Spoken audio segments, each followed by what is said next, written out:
There is a lot of subtlety in the drama.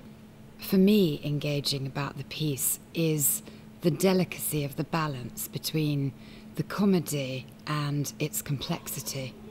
So it has two very different women. Carolina, who has an incredible, vivacious and captivating energy for life, and it has the character of Agnieszka, who has decided to sort of lock up all of her feelings and her response to life because her husband has died. And Carolina and she are in exactly the same situation, mourning their husbands, but they respond in very different ways.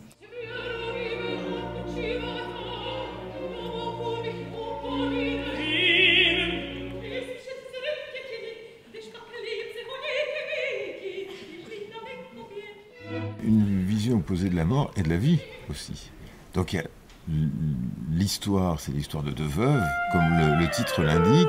Elles sont cousines, elles sont veuves depuis 2 ans, donc déjà un certain temps. Il y en a une qui a accepté la situation, qui recommence à vivre, qui gère son domaine, les domestiques, les paysans, etc. Et l'autre qui se morfond dans son deuil, voilà, qui ne veut pas en sortir d'ailleurs, qui reste enfermé dans cette douleur, qui reste fidèle à son époux défunt. But it permeates the piece on many levels. It's not just isolated within the two women. It's about different approaches to life and different approaches to love. It's layered throughout the piece. C'est une histoire vraiment intéressante pour ça. La première cousine, celle qui gère le domaine et qui héberge l'autre, va organiser, va mettre en place une stratégie. Elle va être aidée un peu par d'autres personnages qui vont apparaître pour finalement conduire sa cousine à reprendre goût à la vie et à accepter que voilà, le veuvage,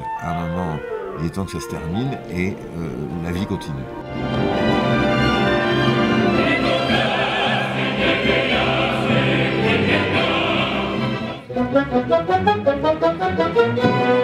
Part of the clue, of course, is in the title, in that there are two widows, and the way the piece is structured is that the comedy is largely for one of the characters, and the seriousness is for another of the widows, and therefore the music is constantly changing to reflect both women's completely different emotions and the completely different way they're handling the deaths.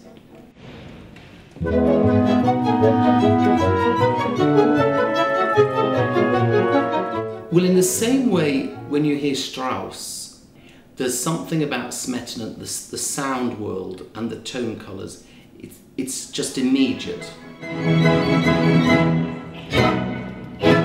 So the character of Carolina interested me tremendously because I felt that the vivacity and the energy that she had for living was in some way a sort of cover-up for great pain. And that's what we try to suggest at the very, very end of this opera. But she is an incredible woman and generous of spirit, but is carrying some great pain herself. She's quite a tragic figure.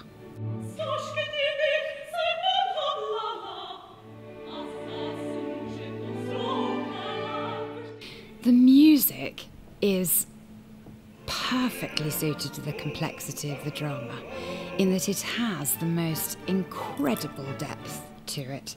Smetana is very brilliant at writing things that are light and have great sense of community spirit about them and are festive and fun and playful.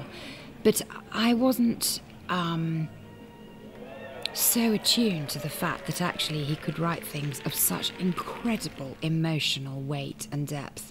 The aria for Agnieszka in Act 2 is without doubt one of the most beautiful pieces of music I have ever heard, and until I listened to this recording, I was completely unaware that Smetana could write music of such lyrical scale and excellence, actually. It's an incredible score.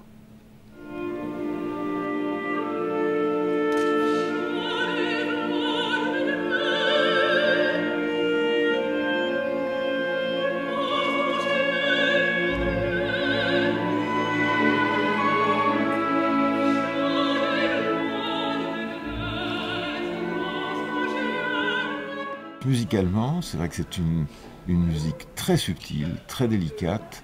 On le voit toute la durée de l'œuvre. On part effectivement au début, c'est assez, pas dramatique, mais c'est assez sombre. Hein, c'est assez sombre dans la relation entre les deux cousines. Il y en a une qui est très gaie, Carolina, qui a des airs très, très aériens, qui a une voix au perché, très, très légère.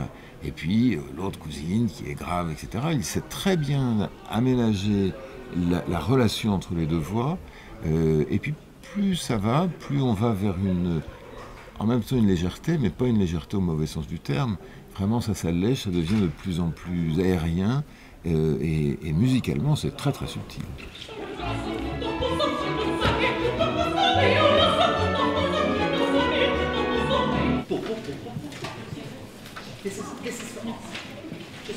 For me, the most serious climax is the long aria in the second act, where she goes through all the thoughts of whether she should still cling on to the memory or whether she's allowed to move on in life.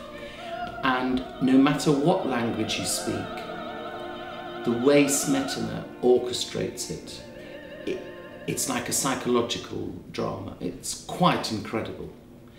And in many ways, it's as though Smetana pushes himself to write the most heartbreakingly beautiful music.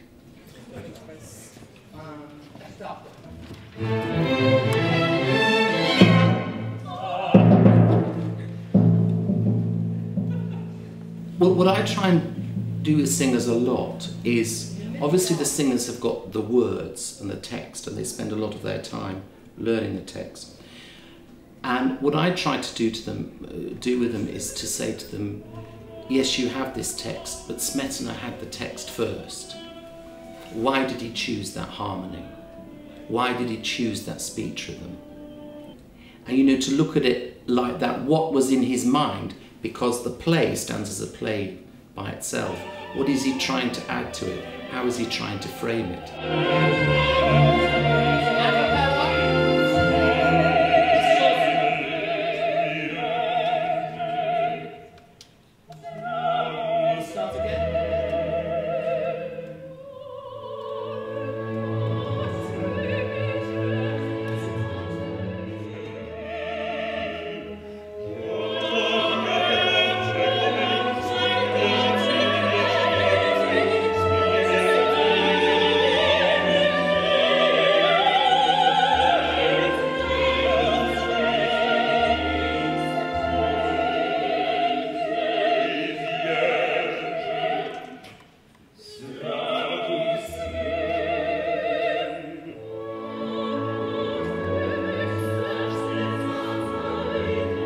Smetana était un des fervents défenseurs du pays, un des fervents défenseurs de la langue. C'est le premier à avoir écrit un opéra en tchèque.